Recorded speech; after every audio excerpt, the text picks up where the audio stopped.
Hi, I'm Victoria Pearson, but you can call me V, and today I'm going to talk to you a little bit about why every single day in your shorts I ask you to take a breath with me.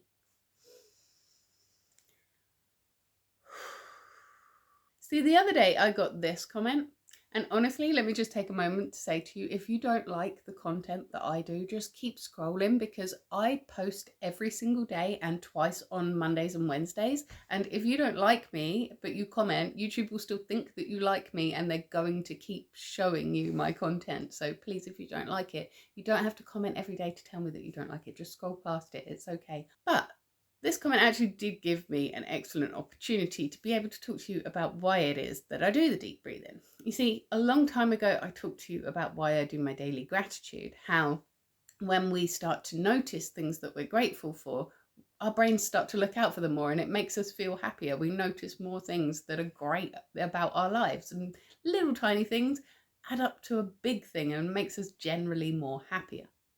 But I didn't really get too deep in that video about the science behind taking a great big deep breath with me every morning, making yourself aware of your breathing. But I think this is a great opportunity to do that. So we're going to talk about that today, because being aware of your breathing and taking control of how you breathe can help you release stress and tension. It can build energy and endurance. It can help with pain management, both for chronic pain and for when you suddenly hurt yourself. Your instinct may be to hold your breath, but taking a deep breath can really help you in that situation. But it can also enhance your mental concentration and your cognitive performance. So actually, everybody taking a great big deep breath every morning, we are probably contributing to the intelligence of the world that way. Maybe not, but it's good for you. A lot of us in our day-to-day lives, we sit hunched over a device, hunched over a machine. We pick things up in a way that's bad for our back and bad for our knees, and we don't really give much thought to how we are breathing. Unless, of course, you're a professional singer or you're an athlete or somebody who has to endure a lot of physical activity. When you take a great big deep breath in, that oxygen attaches itself to your red blood cells. It carries itself all over your body and it picks up carbon dioxide as it goes around and exhales that out for you. And so that affects every single organ in your body, including your brain. And that is why deep breaths allow you to have a more efficient gas exchange, which gives you faster muscle repair, it gives you better organ function, it gives you increased cognitive ability. Oxygen is an important part of every single system in your body. It is the equivalent of putting petrol in your car. It is how we run everything. And for most of us, we do sit hunched over machines. We do sit shrimping on the sofa, scrolling on social media. And that isn't really great for us in terms of how we breathe. Most of us are either under breathing or we're over breathing because we're stressed and depressed and we've got all these deadlines and so many things to do. We have so much artificial stress in our lives in the modern day. And so a lot of us, not only are we not consciously breathing, but the breathing that we're doing subconsciously is not optimal for our bodies or for our mental health. When we take a great big deep breath, that stimulates the parasympathetic nervous system and it suppresses your sympathetic nervous system. So it allows you to go into a more relaxed state. It's sending messages up and down your vagus nerve that allow you to go into a more relaxed state so that you've not got all this unspent adrenaline going around in your body, which isn't very good for it. When we've got all that unspent adrenaline, we often underbreathe, we shallow breathe, we hyper breathe.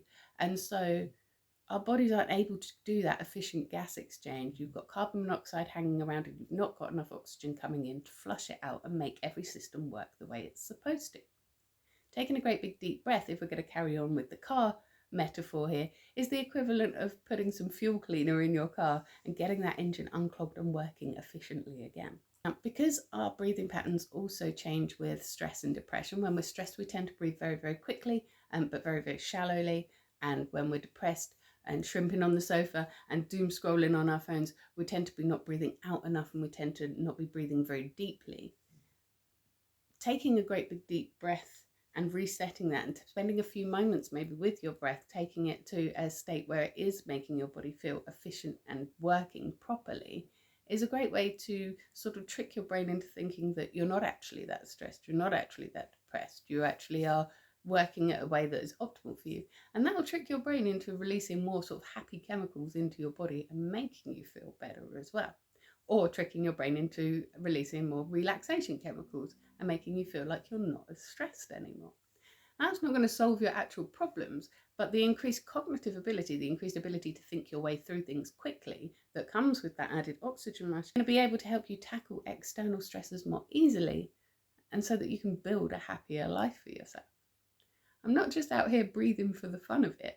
I'm hoping that when you come across it in your day, especially when you're doom scrolling, it's going to make you stop for a second and think, I need to take a deep breath. And if you do it with me, you will notice that when I take my deep breath, I bring my shoulders up and back and roll them down. That is partly because I need to get into the habit of doing that, setting my shoulder up for the day, because I have a very bad shoulder injury, as long-term watchers of me will know. But it's also because that good posture helps open up your diaphragm so that you can get that deeper breath, so that you can really fill your whole abdomen up with air and really expand your lungs as much as you can, so that you can get the most benefit from that great big deep breath. In doing that, what happens is we also straighten our spine, we bring our shoulders back and up and down, we improve our posture just for a moment. But for a lot of us, that moment of doing that one deep breath in the morning, or that one deep breath when we're feeling particularly stressed, is maybe the only time that we are sitting up straight with our shoulders back and our neck in alignment the way we're supposed to be. We have designed our modern lives around desks that don't support us. Even our toilets don't properly support our spines. Our sofas are soft and comfy and easy to slouch into. Our beds are either too soft or they're a bit saggy and they're not properly supportive of our spine. We've got too many or too few pillows. All of these things add up to poor posture throughout your day. And when you are hunched over all the time, it makes you feel miserable. And so taking that deep breath, pulling ourselves up into decent posture is actually really, really good for us in the long term.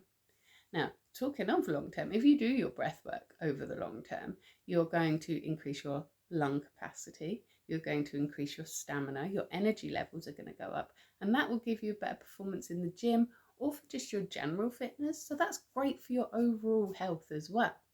There are many, many good reasons to take a moment of your day and take one great big deep breath, or spend a few moments if you can with your breath.